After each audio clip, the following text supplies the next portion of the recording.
I'm James McGuire, and our topic today is working with Amazon Web Services in the cloud. If your business hosts on the AWS cloud, what are some best practices for working with the cloud giant? To talk about that, I'm joined by three folks with deep experience with AWS. With us today is Jamil Al-Aziz. He's the lead infrastructure. What is your title, Jamil? Explain this to me today. You're the lead of the infrastructure team at High Five, correct? Yes, I am. Okay, I got that out. Give me like the 11-second elevator pitch for what exactly High Five does, in case everyone doesn't know. Yeah, so we're a video conferencing company, and our entire goal is to simplify the video conferencing experience. So we try to kind of approach it from a consumer perspective and try to build an experience that customers love to use and they want to use. Our goal is to get video conferencing in every room out there. Also with us is Don Ferguson, the Chief Technical Officer at Seeka TV. Hello to you, Don. Hi, how are you? Don, are you there? Earth to Don. Yeah, can you hear me okay? I sure can, loud and clear. All right. Why don't you tell us? I think probably a lot of people know what Seeka TV is. Why don't you give us kind of the short rundown on what Seeka TV is? Seeka TV is primarily a streaming platform for independent web series producers, in addition to allowing them a platform for streaming. It's a way for them to build an audience so they can interact with their viewers, they can chat, they can have discussions. And we also see some interest for similar technology, deploying it, for marketing or product information in enterprises. Okay. But it's a mix of how do you tell a story with 10 to 15 minute videos. How do you guide people through the flow? Right. And the other thing I do from a cloud perspective is I've been teaching a class on Amazon Web Services at Columbia University for, I guess, like the past 3 years.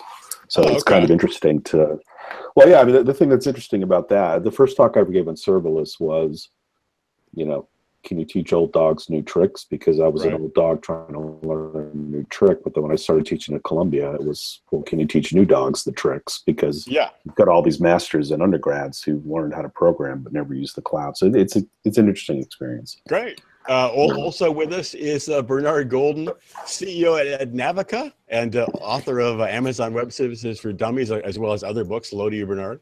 Hey, how are you today? Good, good.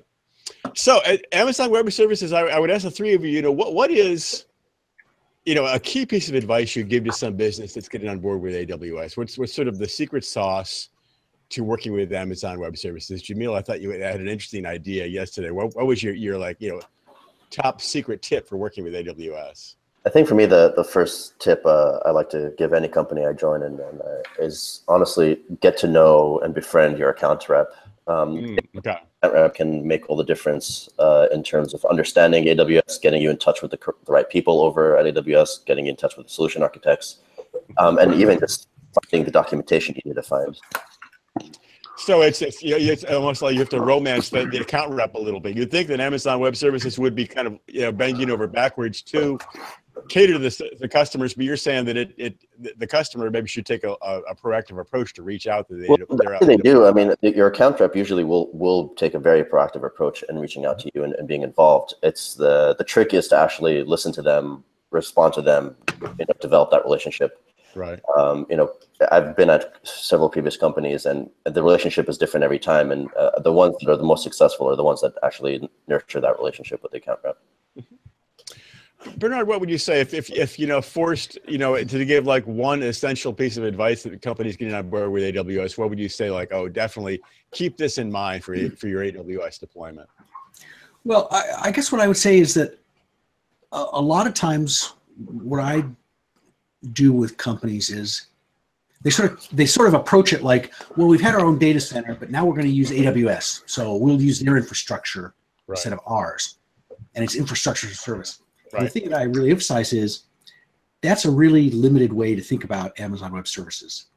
It's well beyond that. It's now a collection of services that you can sort of assemble, on kind of a tinker toy basis to build anything you want. And if you just look at it as, oh, this is a convenient way to get compute or storage, you're missing out on what I would argue are really the core pieces to build next generation kinds of applications.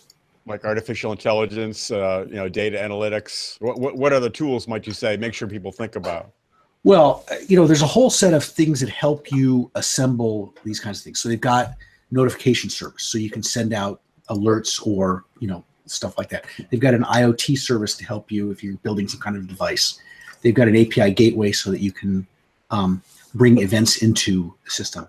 They've got Lambda, which Don, of course, is an expert in, serverless. Which is serverless type stuff, which is pretty revolutionary. They've got a whole set of code building tools and DevOps stuff. So you can kind of say, I'm just going to automate what I do without having to do all the heavy lifting. So it's a really remarkable collection of services that is very rich. It's really important to go beyond just thinking of it as like, oh, it's a data center at the end of a wire. Right. There's more there. I would say that's kind of like, the very 2011 approach to cloud computing is, well, we can outsource our infrastructure and we'll do it with Amazon, or maybe we'll do it with Microsoft. But really, there is now this amazing collection of tools. It seems like Amazon keeps on putting more tools out all the time. Yes, you're right that it's a 2011 viewpoint, but it's amazing how many people live in the past. And yes, really, it's a big challenge. And I would say even for the three of us who sort of live and breathe in this world, to keep up with all of the stuff that Amazon develops and delivers. It's incredible. Don, what's your view? And obviously you built Seeker, so you certainly know the Amazon Web Services system, and Bernard mentioned your serverless expertise. What would you say to a business that is getting on board with the Amazon Web Services? What's the best practice to keep in mind? I'll say three things. The first one is Amazon Web Services. People think of it being a cloud. It's actually a platform. When people hear cloud, they think infrastructure as a service, software as a service, but it is really a platform. I think about it as a set of APIs. So it is like the .NET platform, the J2EE platform. These are the APIs that you use when you build your system. There are infrastructure APIs, and there are some domain APIs like historical information about pricing. So I try to get everyone to don't think about it as a cloud. Think about it as a set of APIs that you call, because it really is a programming platform. Nice. The second one, to go back to what Bernard said, is step one is you've got to think differently about when you build these applications, because the very first version of Seeker we built, because of my background, was kind of a classic J2E application trying to run on top of the Amazon APIs and infrastructure, and you sort of go back and look at it a year later and you go, what the heck was I thinking? Because you think about, I'm going to build an app, I'm going to put it in a container, and it's a completely different way of thinking about building applications. And then the final one is that in addition to the relationship with Amazon, I've found that getting plugged into the community of the users is pretty critical. Knowing the right forums, knowing the right conferences, knowing the right people to talk to, even outside of Amazon, is critical. How would someone do that? How would someone get plugged into the community? What might be a forum that you might recommend? Well, there are some really good topical focused conferences. Bernard and I have gone to the serverless conference, which is quite good for people that are in that space. There are local meetups.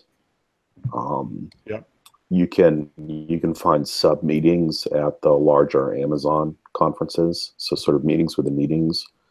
But I think the meetups and I'm going to a conference in Nevada on middleware, and there's going to obviously be a lot of people there. So it's just going to the right conferences, going to the right meetups. Right, peer interaction is important. And part of the reason that's critical is one of the things, like the second slide I put in my presentations when I teach cloud computing, is a picture of Princess Leia talking to R2-D2 saying, help me Stack Overflow, you're my only hope. Okay. And the problem with Amazon Web Services, to some extent, isn't lack of information, it's too much information and dated information. Right. And so knowing exactly where to go, who to rely on, is critical. let me follow up. Let me stay with you for a second, Don, because you had brought up the topic of best practices for change management, and I want you, if you could briefly define what you mean by that, and what do you think would be a tip for change management on the AWS platform? Well, this goes back to the tagging comment. Unlike a more classical application, there are a lot of independently manageable moving parts in any application. You broke up there for a second. Independently manageable what? Moving, parts, artifacts. I mean, when we would deploy a web application, you put down a J2EE thing, the servlets, the JSPs. When you lay these things down on Amazon, there's CloudFront, S3, Lambda functions, SNS. So the first comment about tagging was pretty insightful, because you've got to tag these things just to know which things are in which applications, in which versions, because you got lots of little pieces, and you basically have to do the tagging to make sure that you know what actually makes up the application. The second one is, we try to take a classic change management approach, which is, okay, we're going to release a new version of the application, we're going to push it out. So it's the sort of the standard way of the way we would have done in an enterprise, which is new version of the application, push it out, provision everything. And what we're doing now is we're following the microservices pattern, but like everything's a microservice. So we focus just on changing individual little things, even if it's just a topic definition or a queue definition. So we're changing little bits of things and making sure that what we're doing is additive or compatible. So we don't think about changing the application. We think about, we're going to change a little part here, put a new version out, that kind of thing. So we were doing a classic, and DevOps, but a classic stuff changed, push the change out. And we think about it differently, which is we don't change the app, we change the Legos. Nate, Jamil, your take on that in terms of change management? How do you think of it, and what might be a best practice in terms of AWS? Yeah, so for me, change management has various different vectors, and on the infrastructure side, I try to think of everything as code, right? As how can I manage it? I mean, I try to think of source control as my mechanism of change management. So how do I put everything in source control? We use Git here at High Five. And so, we use Terraform, we use CoreOS. So for us, deploying a machine, we use Cloud Config and Cloud Init to manage the actual state of it. We use Terraform to manage the state of the infrastructure, the actual AWS services we're running, the instances, everything like that. And then from actual versioning, all of that's software versioning, code versioning, all that's done through Git. So for us, we try to keep everything in code so that our entire state of AWS, everything from the infrastructure, from the instance that's running to the application and the version of that application that's running, is done via Git. Bernard, your thoughts on change management? I mean, what would you say to folks about that? I'm going to answer that, and I'm going to ask a question. Good. So the way I'd answer it is, I think it's very important to think about, particularly as organizations start making real, what I'd call commercial or industrial use of Amazon. I mean, I don't know if it's a downside, but one of the challenges of Amazon is it's so selectively easy to get going that you can kind of get started and then much later go, oh, wait, we're missing all this stuff, or now we have problems because we didn't do X, Y, and Z. You mean there wasn't a sense of foresight there? The people didn't even know how to have a sense of foresight, perhaps. Well, maybe, or they just kind of went, hey, it takes me 2 minutes to spin up resources. I don't have time for all that other stuff. And Gotcha. It's only later when you've got, 300 different instances running and a bunch of different kinds of applications, and they're all in different stages of development or production or whatever. That's where it gets. And tagging is a very well established technique to segregate your resources into comprehensible sorts of aggregations. So you can say, oh, that's that application production, that's that application in development, or whatever it might be. Don, I guess my question is, what do you do? What do you use in terms of tooling and process around that? Because it sounds like you've got a finely grained application. You try and be able to update individual piece parts within that application, so it's not a giant release. It's, we're releasing, subpart A kind of thing. How do you, the tooling and the process for that? Primary tools. Primary tools. Good question, Bernard, by the way. Thank you. Primary tools we have are user code commit in Jenkins. So when we commit something, there's a corresponding Jenkins that determines what needs to get updated, and then that may cascade by emitting an event. So it is code commit is the Amazon service. Yeah, it's their version of Git. Yeah, it's their version of Git. It's their Git environment. And then that spits out to a Jenkins service, or do you have it actually installed somewhere in AWS?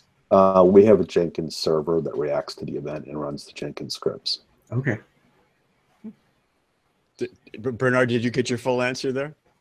Well, I got enough that probably I'll, at some point go offline, separately say, Don, how does that actually set up? Because that's a really key issue. Once you start saying, this is a core part of the way I do computing for my enterprise, for my organization. Right. All of a sudden, all that stuff is, it's kind of the difference between I'm going to throw a meal together at my house for 4 people, and I'm going to run a restaurant with 150 tables.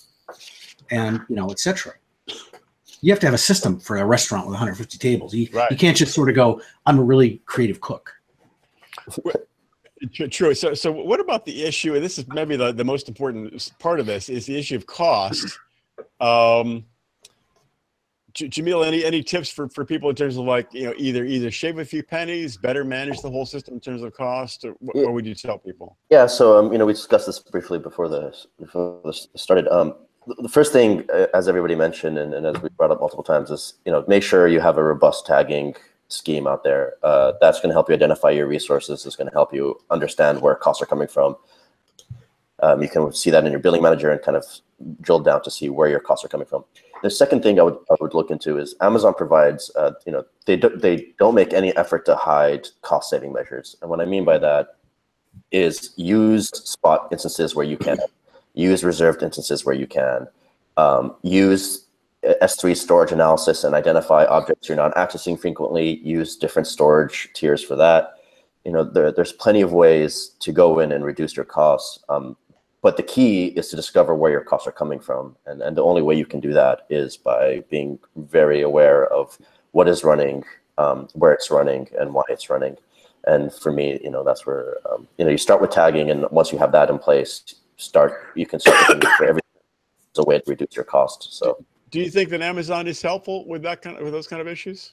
Absolutely. That's why I brought up the tip of bringing your AWS rep. Is I can, from experience, your AWS rep, his entire purpose is to make you happy. And so actually, quite often I find that they give me advice counterintuitive in the sense that Amazon will make a lot less money with the advice they're giving me, but they give it to me anyway. I've also heard about the reps, which is a quick point, but I heard about the reps that the larger your account is, the more they pay attention to you, which is only natural. Do you think a small fry might get sort of ignored in the process in the Amazon Web Services platform? Not if you're growing, not if you make you know that you're betting on Amazon and that you are going to grow with them. I've been at smaller companies. About 10 minutes. Wait, you're kind of breaking up there, Jamil. Say that one more time. Even at smaller companies that I've been at, we, and even High Five, which is not necessarily the largest account, we get a lot of attention just by being involved and working with Amazon, developing features. Don, what's your take in terms of saving a few pennies every month? Any tips for users on that? I would echo what Jamil said. Even if you don't, he used the word counterintuitive, and it is extremely counterintuitive. But they have a lot of good best practices, tools, guidance on how to reduce your spend. Mm-hmm. It's not something you would expect. You would think that they would want you to kind of increase the spend, but there's a huge amount of material out there about how to take a look at your environment and actually reduce the amount you're spending it is pretty remarkable that they do that. I mean, I think IBM might have done that in the mainframe days because the mainframes are so expensive. Right. But I haven't seen anything else like that. They seem to sort of actively put an effort into helping their customers spend less with them, and it is remarkably counterintuitive. Hey. And the other one about the tagging, even just tagging, you've got to have some discipline over what you actually create because it's pretty easy for these things to sprawl. It is so easy to make a new thing, create a new thing. It's sort of when we were doing some of the cloud stuff early on, it was the rogue IT thing, right? And this could be rogue IT gone wild. So you really have to put either control in the console or even just internal discipline in place about who's gonna create something that actually take it down, because it's really easy to just leave little fingerprints all over the place. Shadow IT, if I remember. It seems like we don't hear as much about shadow IT as we used to. Bernard, what's your take? Saving a few pennies in AWS, how would you do that? Well, I mean, everything that's been said is extremely germane, and I would just sort of extend that to say that Amazon has a tool called Trusted Advisor that you point at your stuff, and it'll come back and tell you things like. One of the places that people spend a lot of money or waste a lot of money is underutilized resources. Mm-hmm. So they'll buy an instance size. It's like wearing a pair of pants that's got a 40-inch waist just in case you ever gain weight. Right. And well, they kind of have this thing that says, really, you'd probably fit into a 32, but it would cost you less. Mm-hmm. And so. I've found the most effective thing, however, is to make sure that your girlfriend gets the Amazon, the credit card where the bill comes, because she starts asking lots of questions. So was really helpful for me. I'm sure that'll be a new AWS service pretty soon. Nagging as a service. Well, but the tool basically will tell you, you've got this underutilized resources. That sort of gives you a place to go drill down. And from my experience and the research I've done, underutilized resources, particularly underutilized instances, is a huge money pit. Mm-hmm. And by managing those more judiciously, you can save a lot of money. And then another technique that sort of aligns with that is, and this is sort of again back changing the way you think about things, rather than sort of buying up, you sort of spread horizontally, and that way you can add and subtract resources in a more granular fashion and match your cost better to your demand curve. Can you give an example of that? So, like spreading horizontally, what do you mean by that, Bernard? Well, in the old days, when it was really hard to get more servers installed, what you'd do is you'd say, oh, I need more capacity. I'll just buy a bigger server. And the temptation a lot of times was, well, where's this thing going to be in 3 years or 2 years? Well, I'm not really sure, so I better buy a size 40 pair of pants because who knows, just in case. And so you end up with these things with tremendous underutilization. A different technique when infrastructure is no longer hard to obtain, like in Amazon, where you can just say, oh, I need another instance. It'll take me 2 minutes to spin one up, is you typically will, first of all, you'll have redundancy. So you might have 2 web servers instead of just 1, because it's easy to have 2.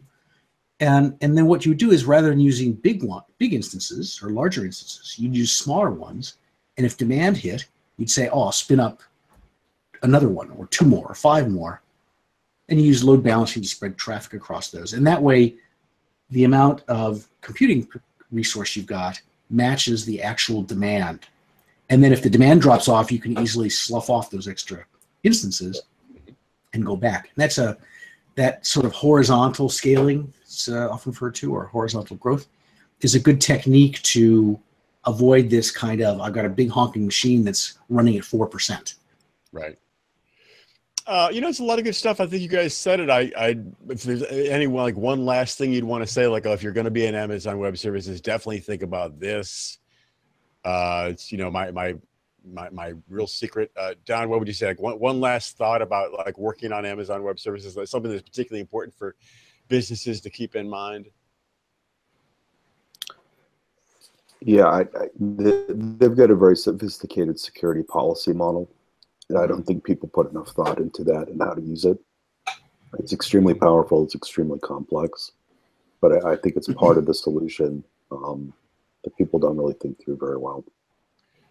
It's a question of knowing how to use it or knowing it's there. Or you think people know about it and they don't just simply don't pay enough attention? Knowing how to use it. Uh-huh. And it's to avoid getting hacked. Is that the whole role? A part of it's to avoid getting hacked, but moreover, part of it is just being able to build the applications that are intrinsically secure. So running as the caller, running as the the principal. Mm-hmm. It's really quite a sophisticated mechanism. So I think people really need to understand that. Cool. Jamil, your sort of last piece of advice you'd give to this person on AWS?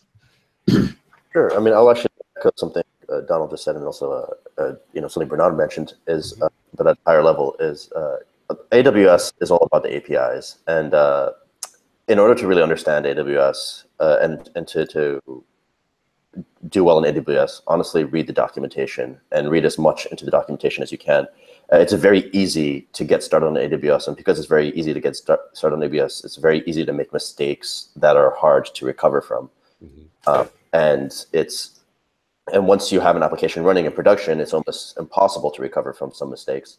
So it's really, really important to understand what the limitations are, what the caveats are before you get started. Otherwise, you end up in a situation where you can't recover. And a lot of that is just planning and reading documentation. What's an example of some terrible mistakes someone might make right up front and they can't recover from easily? One that's actually one of the hardest to recover from is choosing inappropriate subnets for VPCs. So Amazon pushes, it's been pushing VPCs for the last few years. And a very common mistake I see at some companies I've worked at is you just choose an inappropriate subnet. And what I mean by that is you either choose a subnet prefix that is too small, so you end up with too few IPs available to you, or you just end up with conflicting ranges, so you can't peer to VPCs. There's a bunch of different situations, but even at the networking level, if you make a mistake, it's very hard to recover in Amazon. So unless you just completely create a new environment, and that's why it's one of those things where just read the documentation, understand the limitations, and understand what features you might want to use, and plan according to that. Bernard, what's your final tip for the AWS user? What's a really important thing to keep in mind? Well, I think what I'd like to do is continue that last thought about the sort of the VPC peering. I mean, this is a very different approach to things, pretty different than than what most organizations have had in their own data centers. They sort of didn't have this kind of approach, and that sort of ties back to my first piece of advice, which is don't think of this as just your data center at the end of a wire. Same as your old data center, just the end of the wire. It's a very really different kind of environment. It's got a rich panoply of services, an incredible portfolio that's growing all the time, and to sort of recognize you're dealing with a different animal, and to embrace that rather than say, well, it's the data center at the end of a wire, and then get frustrated because, well, how come it doesn't act just like it used to? And I think that's very important to sort of come to it with fresh eyes rather than the same eyes that you used to use when you were looking at your rack. Right. I'm always thinking, the word cloud may be a slightly obsolete metaphor in that the idea of cloud presumed it was this distant thing you might tag into, but actually it's really almost very integral to the actual business. At any rate, thank you, the three of you, for your expertise. I'll send you the link when it's all edited. We can tweet it. Greatly appreciate your thoughts. Thank you. Fantastic. Thank you. All righty.